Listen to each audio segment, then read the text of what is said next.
Bonjour, bienvenue sur jeremyfolinqueunblog.fr. Alors aujourd'hui je voulais vous montrer la fameuse sortie 40 mètres, 30 mètres du drapeau. Et pour ça je vais vous montrer assez brièvement deux façons de les faire. Une avec un sandwedge 56, 54 et un autre avec un pitch ou un fer neuf. Alors pour commencer je vous propose de voir celle avec un pitch ou un fer neuf. Donc l'idée c'est de faire un coup qui ressemble à une longue approche roulée. Et donc d'abord dans la posture, ce qui est important c'est de bien placer la balle, plutôt en arrière, et le manche penché vers l'avant. Tout ça pour vraiment avoir un angle d'attaque qui descend sur la balle. Ce qu'on veut c'est d'abord contacter la balle et ensuite le sable.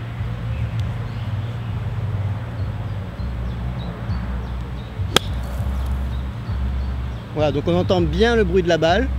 Ça va vous donner une trajectoire plutôt basse, une balle qui roule pas mal, donc il faut prévoir pas mal de marge.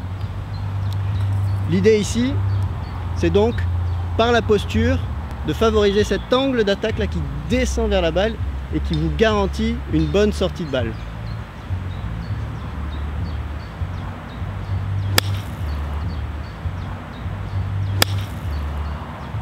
Voilà, donc une approche plutôt simple. Si votre bunker n'a pas de lèvre et que vous n'avez rien devant, optez pour cette solution-là. Ensuite, on retrouve une autre solution, une que vous retrouverez peut-être plus souvent à la télé. Donc c'est une solution que favorisent plutôt les pros pour une sortie de 30 à 40 mètres avec un sandwedge. Donc ça consiste en une sortie classique, c'est-à-dire où on prend d'abord le sable et ensuite le sable va porter la balle. Mais le secret réside dans la petite couche de sable que l'on prend. Si l'on veut faire de la distance, il faut prendre très peu de sable. Et ça reste quand même une sortie classique. Donc une posture plutôt ouverte, une face ouverte, votre sandwedge.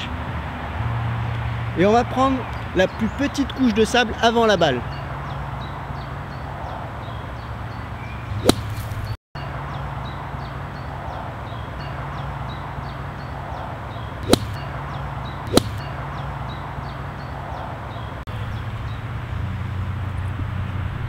Voilà, donc là on n'a pas entendu le bruit de la balle comme la sortie de tout à l'heure. Et donc l'idée c'est de rester très stable, de garder ces angles pour avoir un impact régulier. Parce que vous voulez avoir un petit peu de sable. Donc il faut vraiment que tout au long de votre swing, votre hauteur ne bouge pas.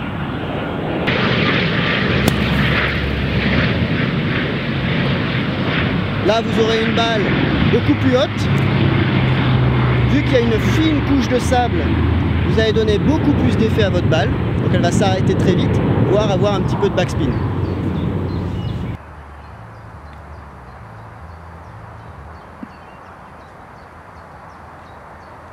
Allez, ciao, à la prochaine.